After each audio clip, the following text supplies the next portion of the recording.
Welcome to Embracing Continuous Behaviour Change for Anger Management, the podcast that helps you to calm your emotions and communicate effectively. I'm your host, Claire Bradley, the Anger Management Coach. In this podcast, I'll bring you expert interviews, inspiring stories, and practical advice on calming your emotions and living a more peaceful and fulfilling life. So sit back, relax, and get ready to master your emotions.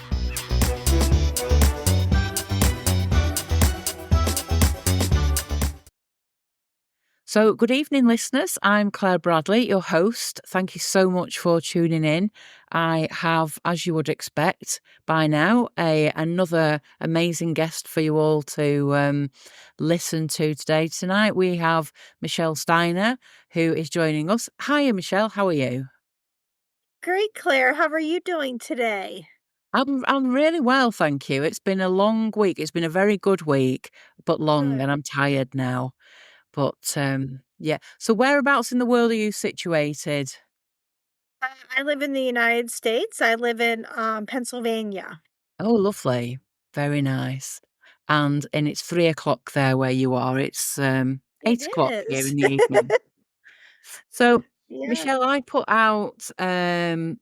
think I put out a request on Facebook asking for people to come forward who could talk about how they've overcome things going on in their life. And I think you reached out to me and said, I'd actually like to speak about my journey. Mhm. So, I don't know if you can remember what you said to me in that response. Can you remember what you said? I can probably give a general idea. I Yeah. talked about my life. I have a learning disability, and I was diagnosed whenever I was in kindergarten. And a lot of people told me from the very beginning that I was not going to be able to do very much. I was told that I was never going to be able to go to college. I was told, I mean, that was as a teenager. But even when I was a young child, a lot of people didn't know what I could do with my life. And I also had other people that would tell me, a psychiatrist told me I wasn't going to go beyond community college. And I had professors when I did get to college that were telling me, oh, you're going to have limited job choices, or you're not a good writer, and just a lot of things, and discouraged me from Yeah. really doing a lot of things like that. And I even had people whenever I was, at college that my peers, they thought using disability services was cheating. So I had a lot of people in my life that, didn't think that I could do a lot of things, but I was able to do a lot with that. And how did that feel at such a young age, as you say, as a teenager, to hear people being so negative about you and about what you could do? And as you said, that could have very much limited, and it hasn't, thankfully, that could have very much limited what you did and went on to go and do. So how did it feel? It was really discouraging for me. I was already afraid. I had to repeat kindergarten in the very beginning, of school. Oh, And that was a fear that I had that I carried through all my years. And then eventually, with doing all the support services at school, with having classes, and eventually being in more regular ed classes and having the supports, I was doing really well, but I was afraid and I was really negative. I thought, for so many years, if I could just get rid of this disability, my life would be perfect and I can move on. And I felt really discouraged every time that someone would say something, but also whenever I would try to do something or put forth effort and that I didn't succeed, I was really discouraged. And I was a very negative person for a lot of years. yeah, I can When I imagine. went into, yeah, I wasn't a very happy person, and I worried a lot. And I had to do a lot of things scared doing Mm, that. And it made me not wanna get help for a lot of things when I was in college. I didn't wanna go and get the accommodations because I didn't wanna be boxed into a category, or I didn't yeah. wanna be known to someone, "Oh, she's cheating on things." And I had a very poor view of myself for a number of years. So that really was something that made me, just very fearful and just not a very, happy person. What a shame. And could you share the moment, what that felt like when you realized that you were now about to prove everybody wrong and you were gonna go out and you were gonna achieve those goals? Because that must have been such a huge, impactful time for you. It really was. And also in the very beginning, it still was kind of a low point for me because I was able to move out on my own. I worked some temp jobs and I wanted something better for myself, and I liked my independence, but due to financial reasons, I had to move back in with my parents, and that just kinda added on to a lot of, just things that were happening. But I thought, "Okay, this is the time to go back to school." And I did a lot of research. I found a program that had the least amount of math and science possible, and it had disability accommodations, and I thought, "I just have to give it a try." That was my headspace. I just have to give this a try, and whenever it was really bad, or if I was really struggling in a class or just not having a great day, I would go past where they would have graduations at. And I Um, would just give this visualization of this warm, sunny day and walking across the stage and getting my bachelor's degree. And sure enough, that did happen for me, and it fantastic. was a beautiful sunny day when that happened, and I got that degree, and it was one of the most, healing things that I ever did, and I was so happy and so proud when I got that I did this, and I couldn't have done it without the support of family, friends, and, of course, the support services were on campus. And Mm, after that, I graduated, that just changed my whole outlook on things. I wasn't, sad. I my disability didn't go away. I still cannot do math to save my life now. I still can't drive. I still have a lot of struggles, with having a disability, but I find that whenever I do things that I can do, I feel so much more empowered than when I focus on yeah. what I can't do. And that has really been part of that key of success for me. And getting the bachelor's degree was just the start of a lot of those things. And I know that's not the thing for everybody. And that has a learning disability, maybe that's not something that'll help somebody, or maybe it's just not something they want to pursue. But for me, that's what I needed to do, and my life really changed a lot after that point. It's as though you pushed the boundaries of those disabilities, wasn't it? And it was like, Yeah. "Okay, I'm just gonna push it a little bit. Oh, it's moving. Oh, I'll push it a little bit Yep. more. Oh, it's still moving." And as you say, disabilities affect people in their own way. Everybody's disability is completely differently. So, what some people may be able to do, others may not be able to do. Right. But you've absolutely proved the point of don't just sit there and listen to what you're told, that negativity. It's about standing up, or not, well, not necessarily standing up per se, but just saying, "I am going to actually try and prove you wrong," and how Mhm. fantastic that was for you.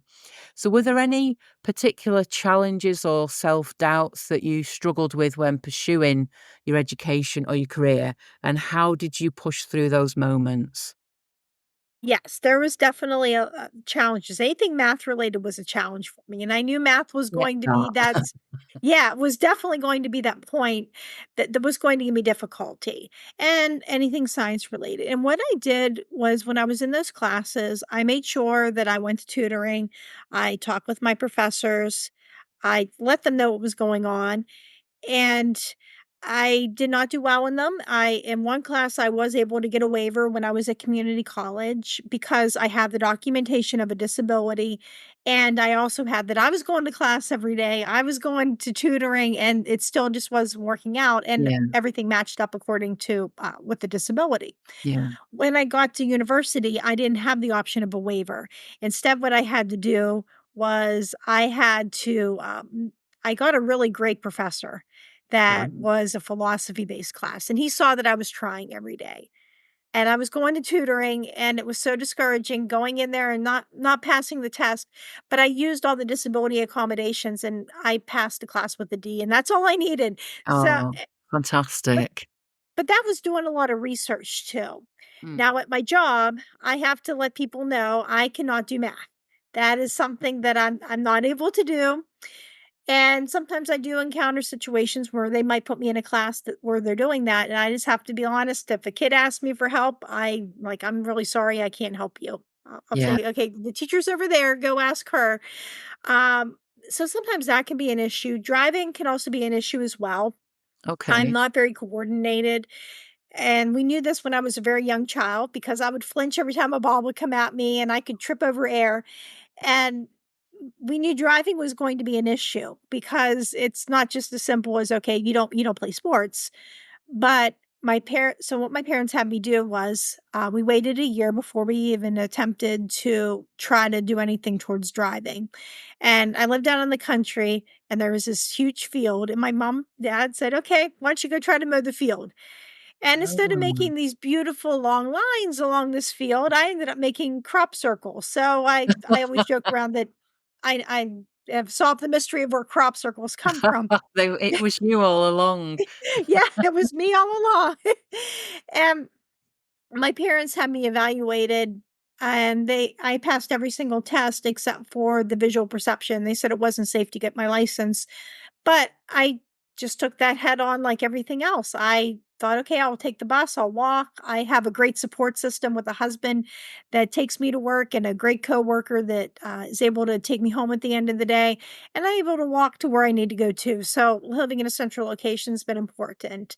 Um, my hand dexterity, they didn't find that out until I was an adult, but once the light bulb went off, once we figured that out, because oh, that's why things drop out of my hands. That's why my Yeah. handwriting is so poor. That's why just sometimes I can't open things up very much. And that is just one of those things too that I may not be able to do, but we just find ways around things that might be difficult. It's not that I can't do something. It's just I might need to do a different way to be able to do the same Mm. task that somebody else can. So, Michelle, how did it feel when, like you just said, the hand dexterity, you didn't realize why that was happening until later on? How did it feel when suddenly there's almost like that light bulb of, that's why we can't, I can't do it? Did that feel Right. empowering, or did that make you feel down or sad? It was more empowering at Mm. that point. I think that part was empowering because it made a lot of sense. Like, Yeah, "Oh, okay, this is why I had answers and I never heard this before." We knew my handwriting wasn't that great. yeah, But I think the sad part was that I had to get evaluated for a learning disability again, twice because once was for, getting transportation for people with disabilities, yeah, and the other time was I thought, "Oh, I'm gonna go to grad school," and that didn't work out. And on every single one of those evaluations, this is even after I got my bachelor's degree, they asked me what I wanted to do with my life, and I said, "Oh, I wanna write news reports. I wanna go and, uh" I forget some of the other stuff I said I wanted to do, and they said, yeah. "Oh, based upon your scores, you're most likely not going to be able to do any of this stuff, so we're just not even gonna consider that a possibility for you for a job." And I think that really made me That's sad sad, yeah, because I mean, this is what I wanted to do. yeah, And I just laugh at some of this stuff now because they told me I wasn't going to be able to write a news report, and I've had articles published, I have a blog, yeah, and I mean, if you want me to go and, program a computer or do math, well, I can't do that obviously yeah, or work with my hands, but it was a mixture of both. It was I was glad that I got diagnosed with that because things made sense, yeah. but it was also it was just really sad whenever I had to go through all that again. Yeah, and I guess having to continuously go over the same Yeah. questions of being, Mhm. "What do you want to do?" And then being told continuously, "Well, you're never gonna be able to do that." That Right. that's almost cruel, isn't it? Of, you Yep. keep telling me I can't do it. And to just keep continuously put you down and put you down. Um, I think it's absolutely amazing that you have stood up against it and you've gone out and got your degree and you've gone out and um you're working in the school and Mhm. am I right in thinking you've got a book? I got 3 stories published in an anthology, last year. Wow, And I have a blog called Michelle's Mission where I write about life with a learning disability, and I've gotten other disability articles published on other sources as well. fantastic. Look at you, you're just proving them all wrong. And I'm proud of you if nobody else is.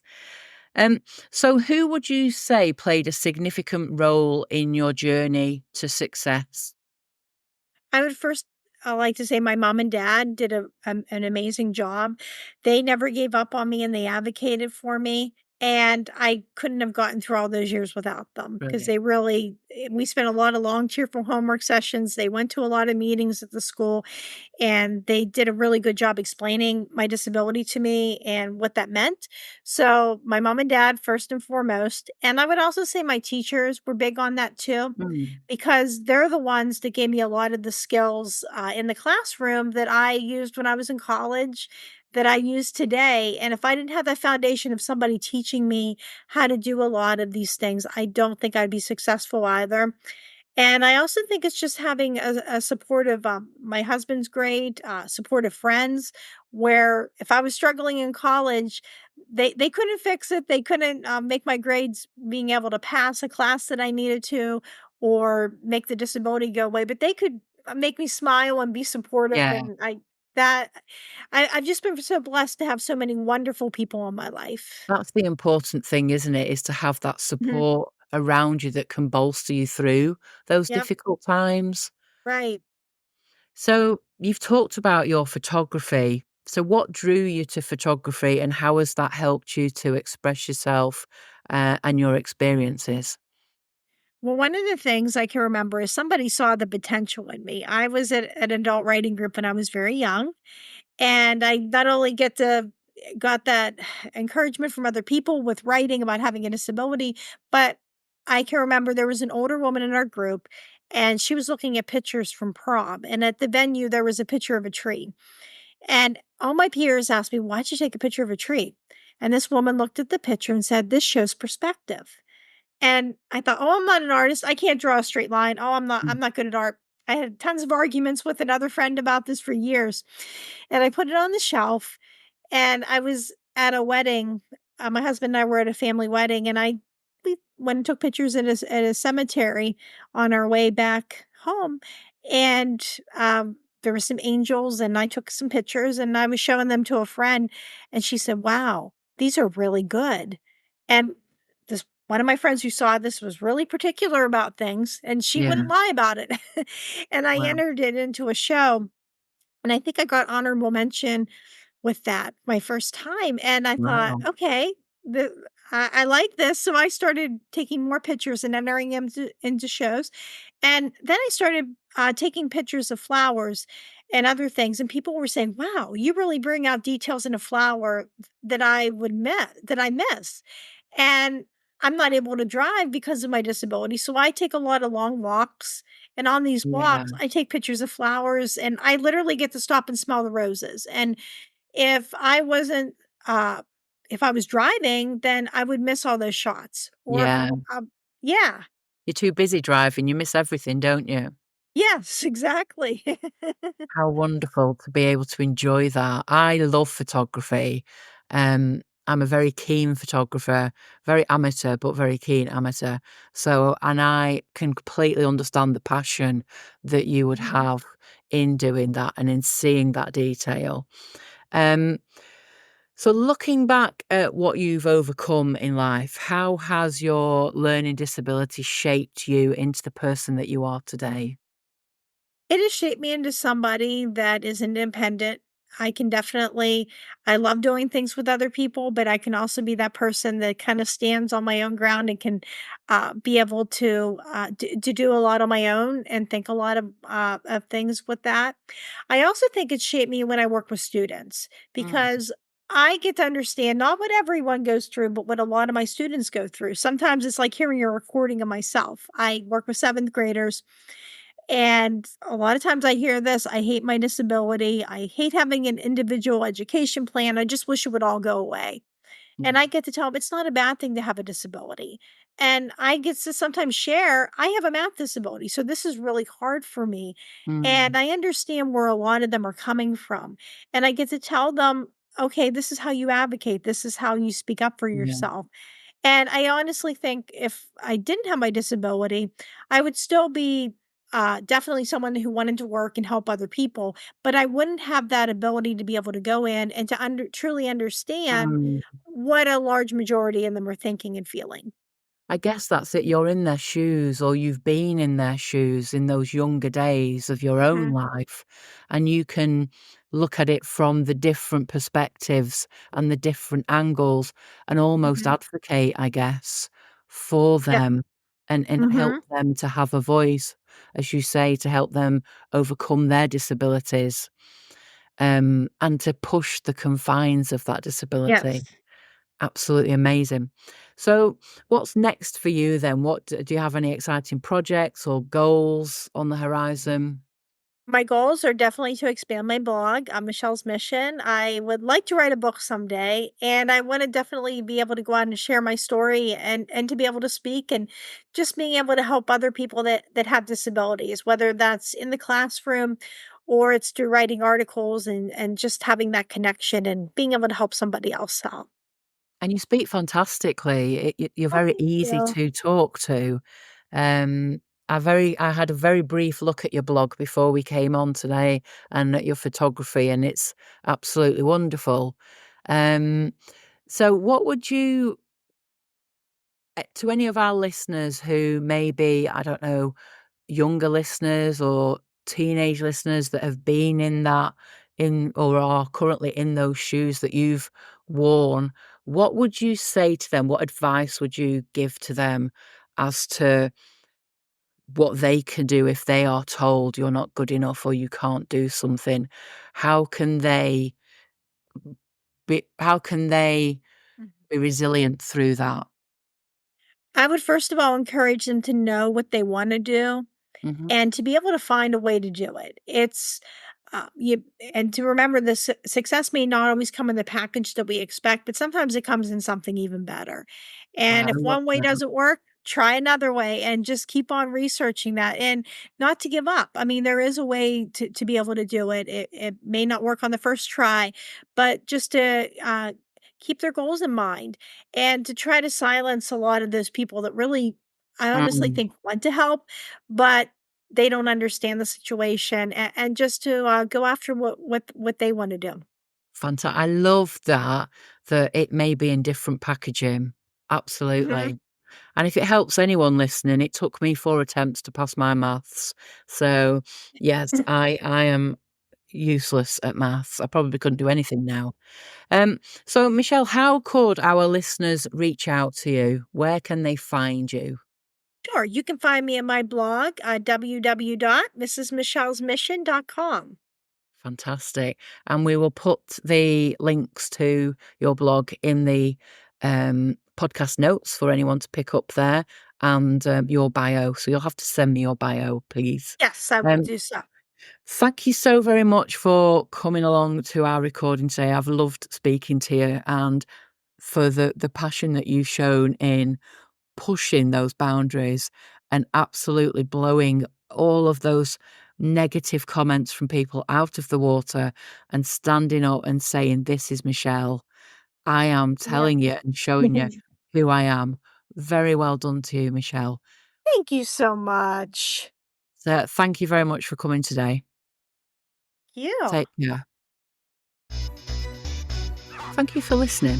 I hope you enjoyed listening to the episode and learned some tips on how to manage your emotions in a healthy way. If you've been affected by anything in the podcast, or if you want to share your feedback or questions, please email claire@angermanagementcoach.co.uk. Thank you for listening, and do remember you have the power to calm your emotions and communicate effectively.